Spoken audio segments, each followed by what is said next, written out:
अगर हाइपोग्लाइसीमिया हो गया, हमने इंसुलिन ज़्यादा ले ली या एक दो गोली ज़्यादा ले ली तो एकदम से कार्डियक अरेस्ट होकर डेथ हो जाती है।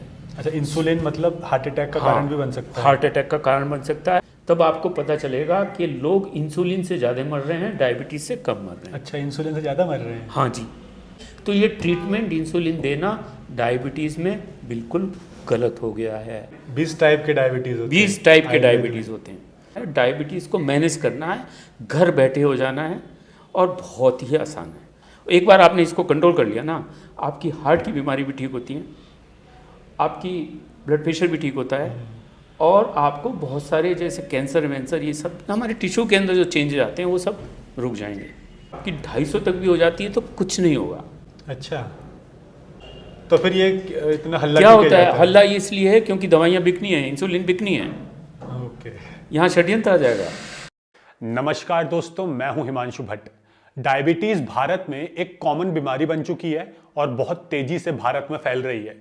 करोड़ों लोग डायबिटीज से भारत में प्रभावित हैं, लेकिन डायबिटीज को कंट्रोल करना उतना भी मुश्किल नहीं है। बहुत आसान है घर बैठे डायबिटीज को कंट्रोल करना, लेकिन डायबिटीज को हमने इतना टिपिकल और मुश्किल बना दिया है कि आज डायबिटीज के कारण लोगों की मौत भी होने लगी है।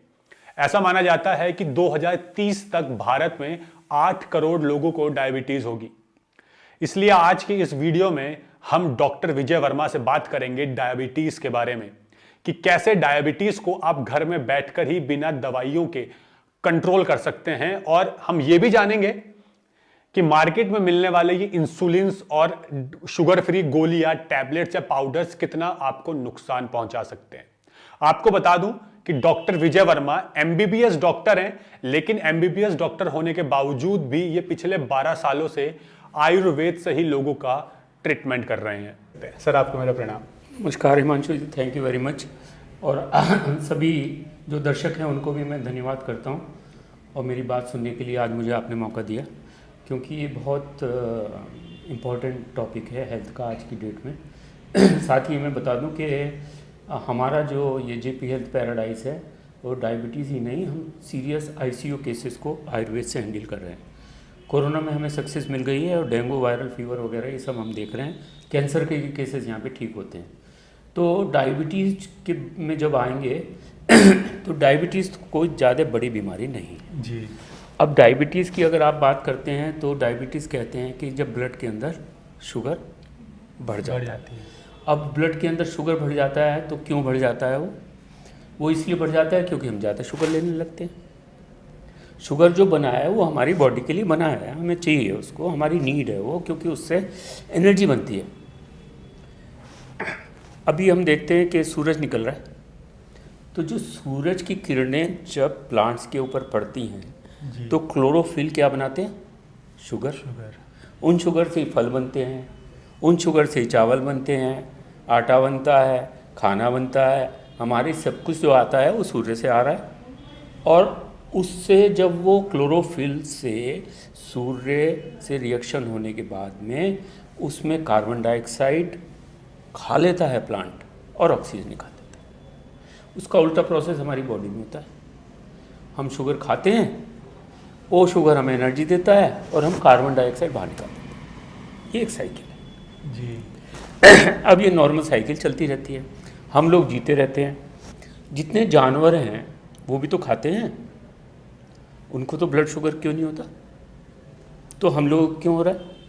उसका कारण क्या है कि हमने उस जो एक केमिकल्स के थ्रू सब कुछ खराब करके उसको कंसंट्रेट फॉर्म में हमने ग्लूकोज निकाल लिया। जैसे हम चीनी निकाल लिया, या कहते हैं इंस्टेंट एनर्जी ग्लूकोज ले लो, या कार्बोहाइड्रेट एक साथ खूब सारा खा लिया हमने, खूब सारे ये पास्ता वास्ता और ये सब मैदा की चीज़ें का, जो चावल बहुत सारा, आलू एक साथ खूब सारा खा लिया और चीनी खा ली और मिठाई वगैरह खानी शुरू करते तो हमारी बॉडी के ऊपर एकदम से प्रेशर आ जाता है। जब हम खाते हैं तो वो अल्टीमेटली शुगर में बदल, जो ग्लूकोज होता है वो ब्लड में जब चढ़ जाता है तो हम उसको कहते हैं डायबिटीज़ हो गई। उसके लिए हमारी जो अभी मॉडर्न साइंस है उसमें जांच करते हैं और कहते हैं तो ये ब्लड शुगर 120 हो गई, 250 हो गई, 300 हो गई, फास्टिंग इतनी होनी चाहिए, इतनी, ये हमारे एक पैरामीटर बना लिए। लेकिन आज की डेट में शुगर का ट्रीटमेंट बिल्कुल ही अलग हो चुका है।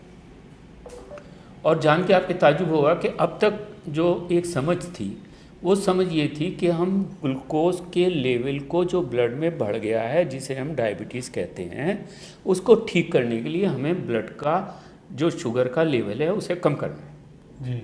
अब उसे कम कैसे करेंगे? तो ये देखा गया कि हमारे शरीर के अंदर एक इंसुलिन पदार्थ निकलता है, वो सिक्रीशन होता है, वो हमारे पैनक्रियास से निकलता है। तो दिमाग में सबके ये आ गया, जो वैज्ञानिक थे, कि भैया इंसुलिन की कमी है और इसको इंसुलिन दे दो। अच्छा, इसलिए इंसुलिन बढ़ गई।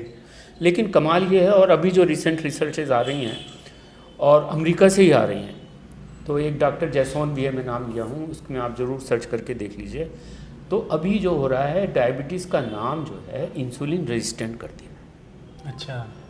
इंसुलिन रेजिस्टेंट क्या होता है कि जब हमारा ब्लड शुगर एकदम से बढ़ता है, तो उधर से उसको कंट्रोल करने के लिए नेचुरल प्राकृतिक सिस्टम जो हमारी बॉडी में है सेफ्टी का, वहाँ इंसुलिन निकलती है और उस शुगर को डाउन कर देती है। अब हमारी बॉडी का इंसुलिन जो है, जब हम जल्दी जल्दी ज़्यादा खा लेंगे तो वो इंसुलिन कितना काम करेगी? बिल्कुल। और हमारे जो अंदर सेल हैं, जैसे सेल क्या होते हैं, हमारी जो ये पूरी एक बिल्डिंग है, उसके अंदर जो ईंटें लगी हुई हैं, ये एक सेल है। ऐसी हमारी ये सेल है, ये सेल एक के ऊपर रखे हुए हैं, और बिलियंस और ट्रिलियन सेल से हमारी ये शरीर बनता है। हर सेल के अंदर भट्टी होती है जहाँ पे ग्लूकोज को फूका जाता है, जलता है ग्लूकोज, उसको एटीपी कहते हैं, माइटोकॉन्ड्रिया होता है वो। अब क्या होता है कि जब हमारे ब्लड के अंदर बहुत ज़्यादा शुगर हो गया और सेल के अंदर जाने लगता है, तो सेल के जो गेट हैं वो बंद कर देते हैं। गेट बंद क्यों करते हैं? क्योंकि इतना ज़्यादा शुगर आप डाल दोगे, कहीं आग जल रही है, उसमें बहुत सारी आप सामग्री डाल दोगे तो वो बुझ जाएगी, लोग मर जाएंगे। अब क्या होता है कि वो इंसुलिन जो है ना, बॉडी की जब ज़्यादा निकलती है, तो सेल जब अपने दरवाजे बंद कर लेते हैं, तो उसको कहते हैं इंसुलिन रेजिस्टेंट।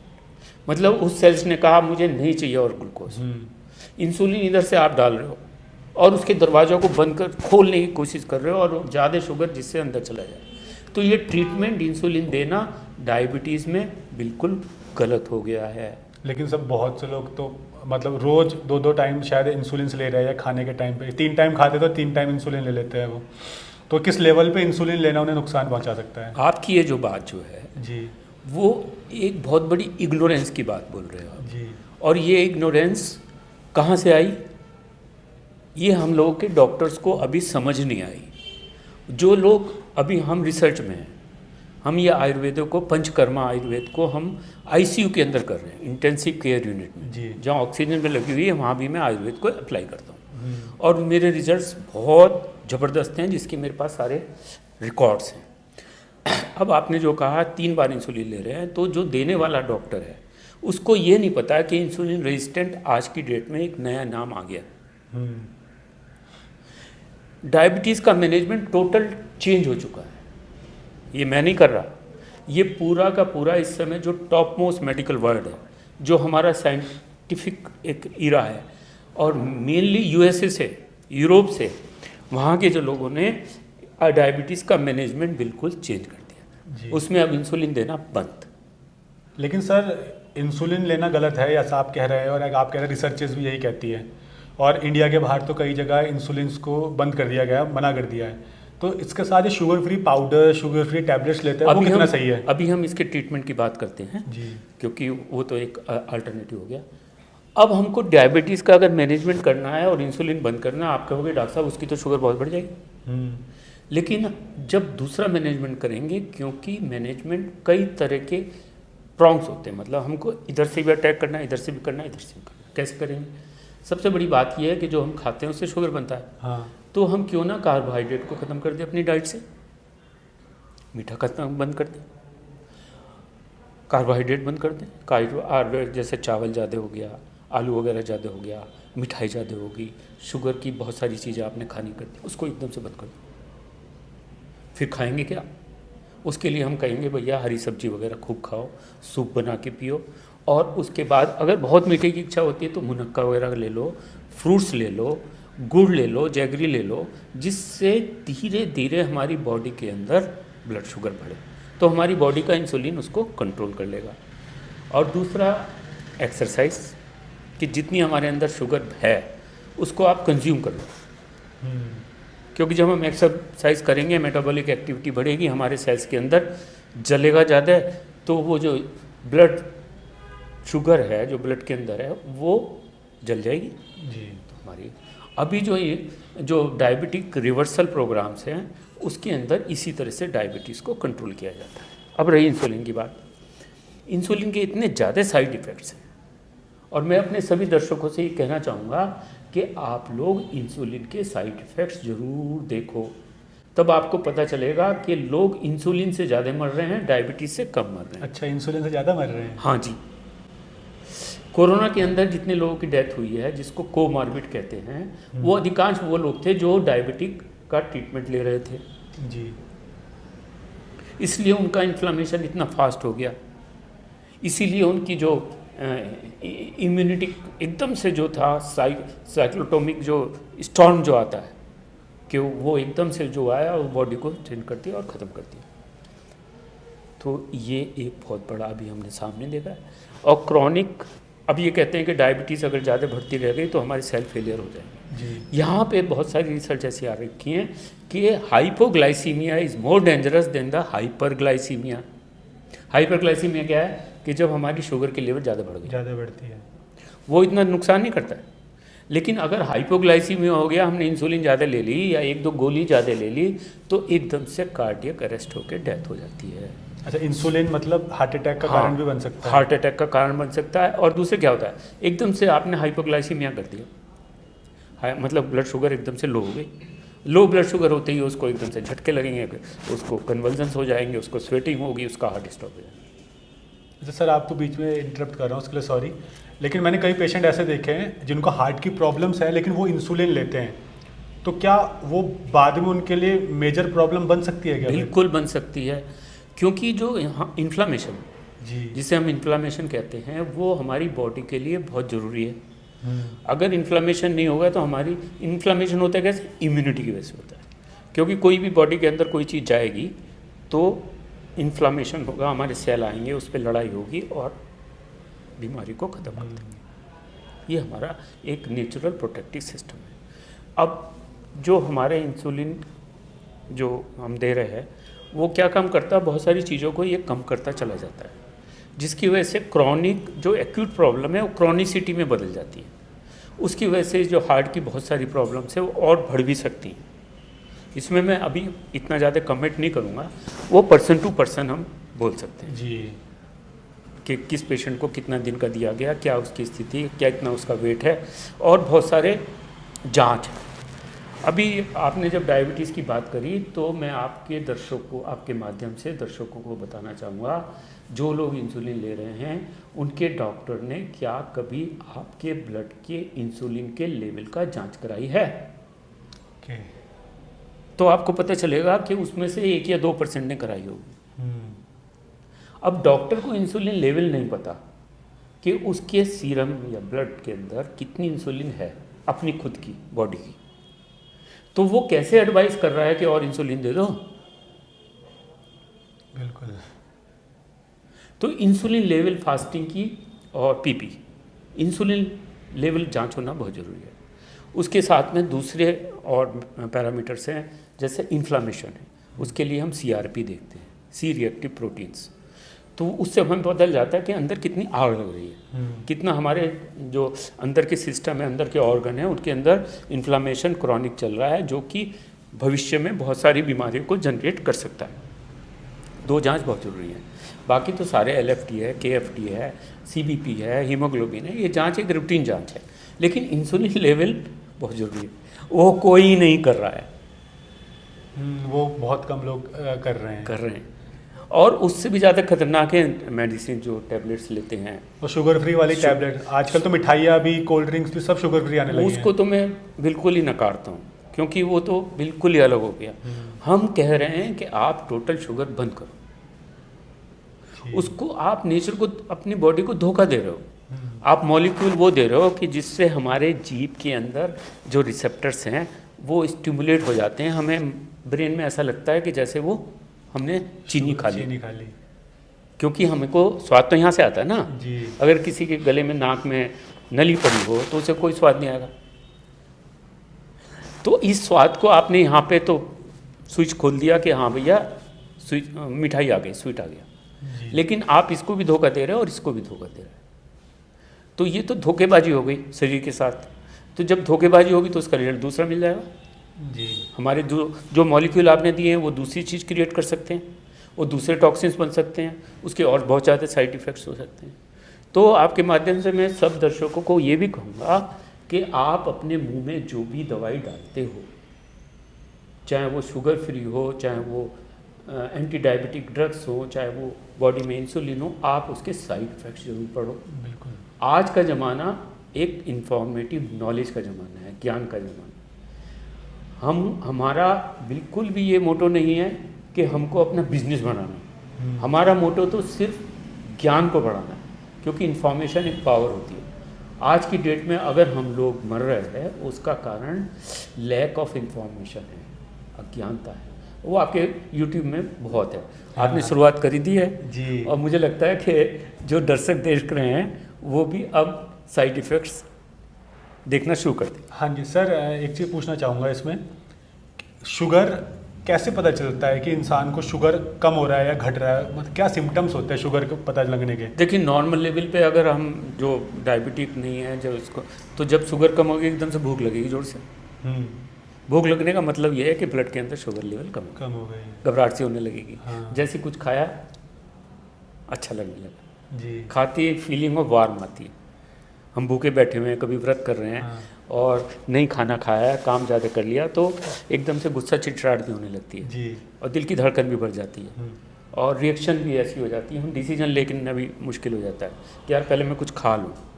तो सबसे पहले भूख लगती है, तेज़ भूख लगती है, घबराहट सी भी हो जाती है, बीपी भी चेंज हो सकता है, पल्स रेट भी बढ़ सकती है।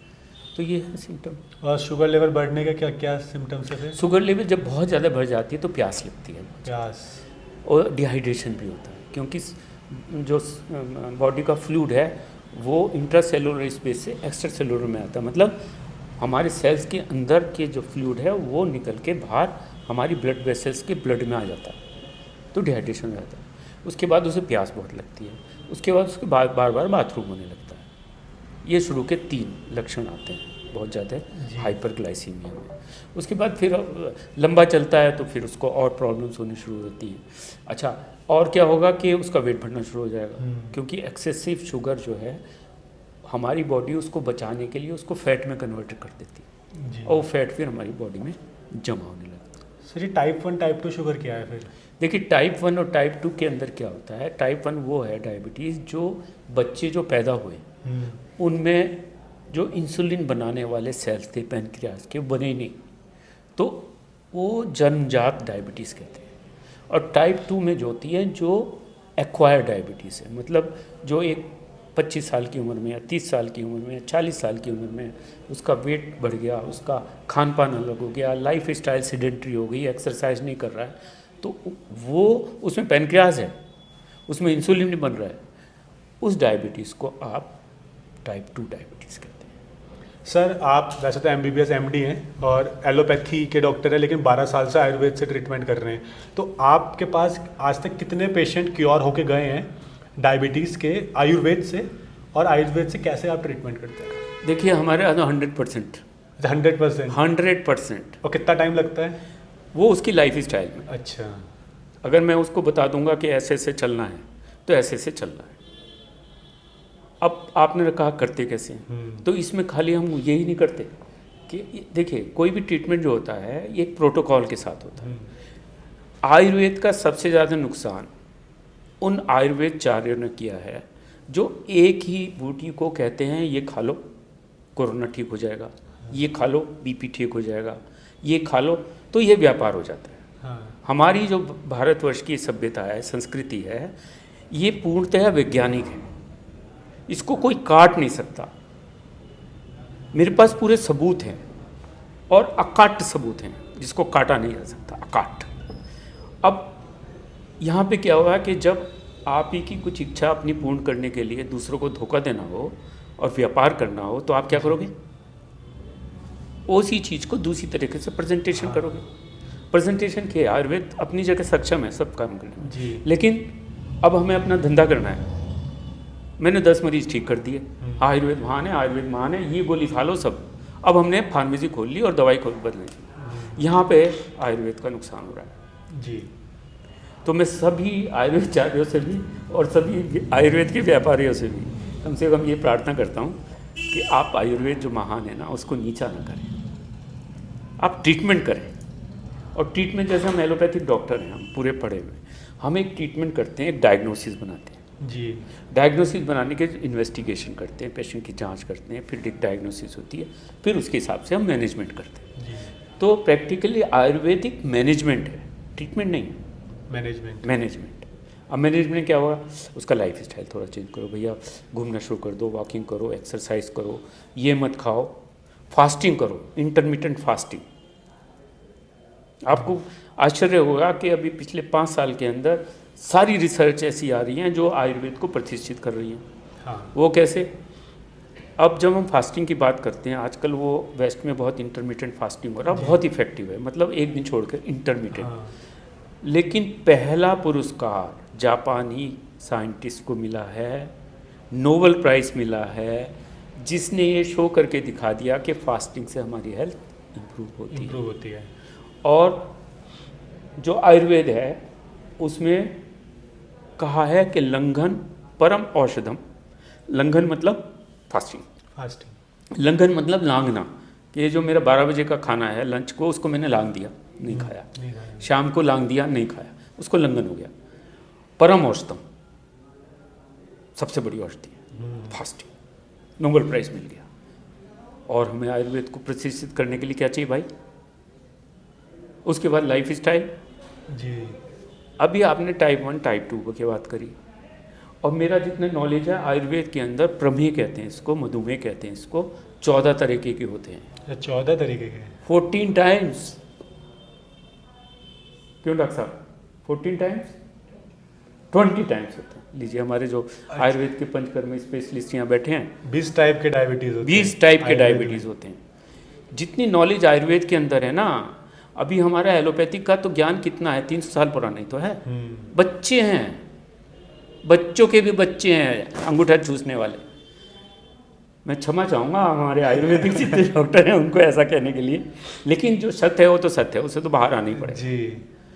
तो डायबिटीज़ से डरो मत, डायबिटीज़ का सामना करना है, डायबिटीज़ को मैनेज करना है, घर बैठे हो जाना है, और बहुत ही आसान है। एक बार आपने इसको कंट्रोल कर लिया ना, आपकी हार्ट की बीमारी भी ठीक होती है, आपकी ब्लड प्रेशर भी ठीक होता है, और आपको बहुत सारे जैसे कैंसर वैंसर ये सब हमारे टिश्यू के अंदर जो चेंजेस आते हैं वो सब रुक जाएंगे। क्रॉनिक हमारे को जो किडनी फेलियर, लीवर फेलियर, ये सब नहीं होगा। तो सर कितना टाइम लगेगा? मान लीजिए आपने कहा ना घर बैठे ठीक कर सकते हैं, तो जो लोग देख रहे हैं अगर वो आपसे कंसल्टेंसी लेना चाहते हैं, आपसे मिलना चाहते हैं, तो मैं तो उसका आपका एड्रेस, मोबाइल नंबर दे दूंगा, वो आपसे बात कर लेंगे। लेकिन जो लोग घर पर ऐसे डायबिटीज़ को ठीक करना चाहते हैं, क्या लाइफस्टाइल उन्हें अपनाना चाहिए, क्या खान पान उन्हें रखना चाहिए, और कितना टाइम लग सकता है अगर उनका लाइफस्टाइल बिल्कुल ठीक है?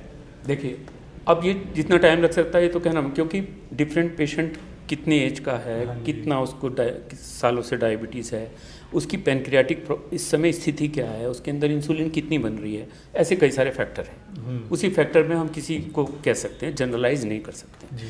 लेकिन इसको एक सिद्धांत के रूप में ऐसे जान लीजिए कि आपका एक घर है, आपका एक अपार्टमेंट है, आप वहाँ पे सामान मंगाते हो राशन का, जिसमें गेहूँ है, चावल है, ये है, तो आप अपने घर में देख लो कि भैया मेरा सामान अगर पूरा भरा हुआ है तो पहले मैं उसको ख़त्म कर दूँ, फिर मैं मंगाऊँ।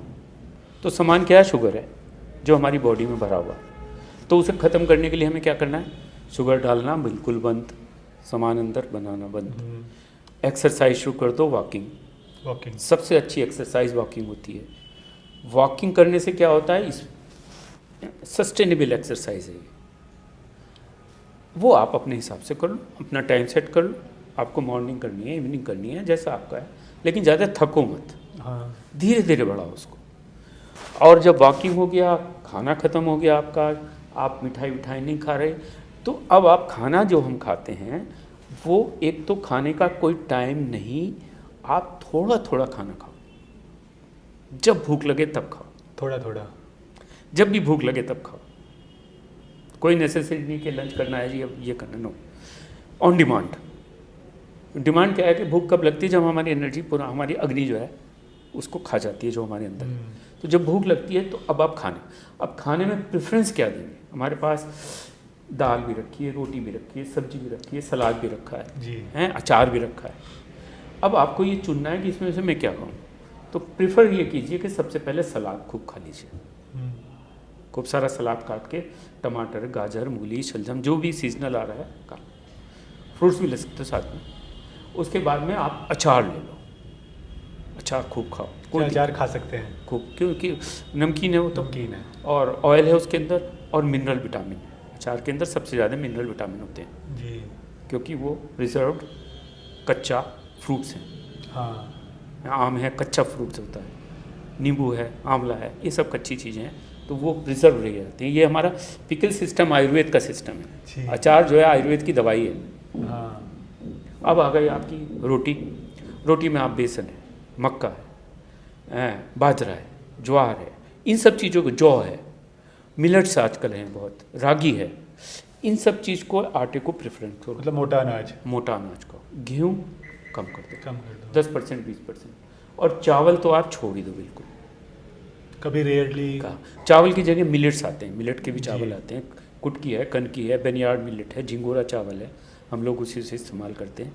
तो वो अब आपकी दाल आप चाहे जितनी खा लो, कोई सी भी, हाँ, दाल हो गए, चावल हो गए, सब्जी हो गई और रोटी हो गई। और सर कई लोग कहते हैं फ्रूट्स में भी कहते हैं इस फ्रूट से शुगर बढ़ता है, तो कौन से फ्रूट छोड़ने चाहिए, कौन से खाने चाहिए? देखिए, फ्रूट्स के अंदर फ्रक्टोज होता है जी, फ्रक्टोज और ग्लूकोज थोड़े डिफरेंट। हाँ जी, तो हमारी बॉडी में फ्रक्टोज एकदम से नहीं ब्लड शुगर बढ़ाता, जी, लेकिन अगर हम ग्लूकोज ले लेंगे तो ब्लड शुगर बढ़ेगा। तो फ्रूट्स के लिए तो आप खा सकते कोई सा भी खा सकते हो, वो ऑन डिमांड खा सकते हो, लेकिन जब तक आपकी शुगर कंट्रोल ना होने लगे तब तक उसको थोड़ा सा साइड में रखो। लेकिन केले वगैरह की चीज़ खा सकते हो आप, नाशपाती है, सेब है, अंगूर को में, हाँ, मतलब शुगर लेवल कंट्रोल हो जाए, जिसमें बहुत ज़्यादा शुगर है, या गन्ने का रस है बहुत ज़्यादा, तो बहुत ज़्यादा मीठी फल जो है उसको आप अवॉइड बंद कर दो।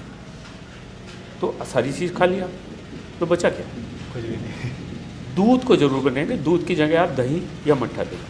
ओके, मतलब दूध अवॉइड करना चाहिए, दूध अवॉइड करना चाहिए। और सर लेकिन कई लोग कहेंगे हम दूध नहीं पीते, हम तो कॉफ़ी पी लेते हैं, उसमें पत्ती डाल कॉफ़ी पी लो आप, ब्लैक कॉफ़ी पियो, ब्लैक कॉफ़ी, टी ले लो आप, ब्लैक टी ले लो, मतलब मिल्क का यूज़ नहीं करना चाहे किसी भी रूप में हो। किसी भी रूप में। और क्या खाओगे जी? ये इन्फॉर्मेशन काफ़ी है लोगों के लिए। तो बहुत आसान है, और जहाँ वेट कम होना शुरू हो हाँ जाएगा, जी। समझ लीजिए आपकी लड़ाई जीतनी आपने शुरू कर दी। फिर भी सर ऑन एवरेज मान लो मेरी एज का कोई है, जैसे 4-5 साल से शुगर है, उसे कितना टाइम लग सकता है, या 10 साल से शुगर है? बहुत जल्दी, अगर आपकी एज का है तो 1 महीने, 1 हफ्ते के अंदर ही कंट्रोल हो जाए।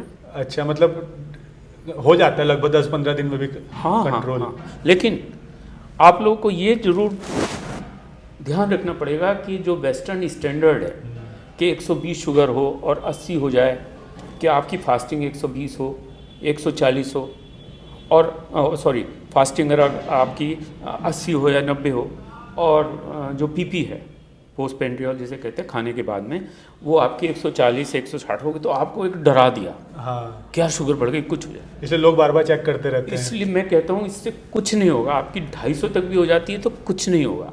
अच्छा,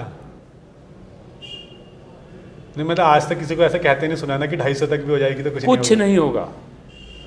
तो फिर ये इतना हल्ला क्या क्यों होता किया है? जाता हल्ला इसलिए है क्योंकि दवाइयाँ बिकनी है, इंसुलिन बिकनी है, ओके, यहाँ षड्यंत्र आ जाएगा बहुत बड़ा।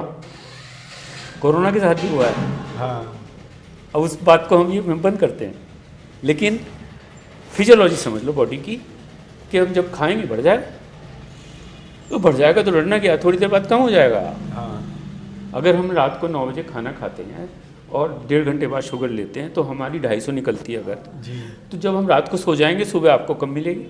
हाँ, हमने दिन में खाना खाया और हमारी शुगर थोड़ी सी बढ़ी निकली, हम 3-4 बजे हमने वॉकिंग कर ली 1 किलोमीटर 2 किलोमीटर, पता चला वॉक करके आए तो डाउन हो गई। तो ये तो ऊपर नीचे होता रहता है। शुरू में जब कंट्रोल करेंगे तो ज़्यादा ऊपर होगा, ज़्यादा नीचे होगा, धीरे धीरे वो। ये तो ऐसा है जैसे आपने एक बॉल उछाली ऊपर, नीचे गिरी, टप्पा खाया, 2-3 टप्पे करने के बाद में वो सेटल हो जाती है। तो ऐसी शुगर का जब आपने इंसुलिन बंद कर दी, शुगर बढ़ गई जी। अब आपने इसको बंद कर, तो वो टप्पा जो है ऊपर गया। बस ये कि लंबे टाइम तक रहे या जो सिम्टम्स आपने बताया वो दिखे तो फिर आपको डॉक्टर को दिखाने की, अपना लाइफस्टाइल चेंज करने की ज़रूरत है। कितनी भी शुगर बढ़ जाएगी, मैं कभी इंसुलिन देना प्रेफर नहीं करता। और क्यूरेबल है। और क्यूरेबल है।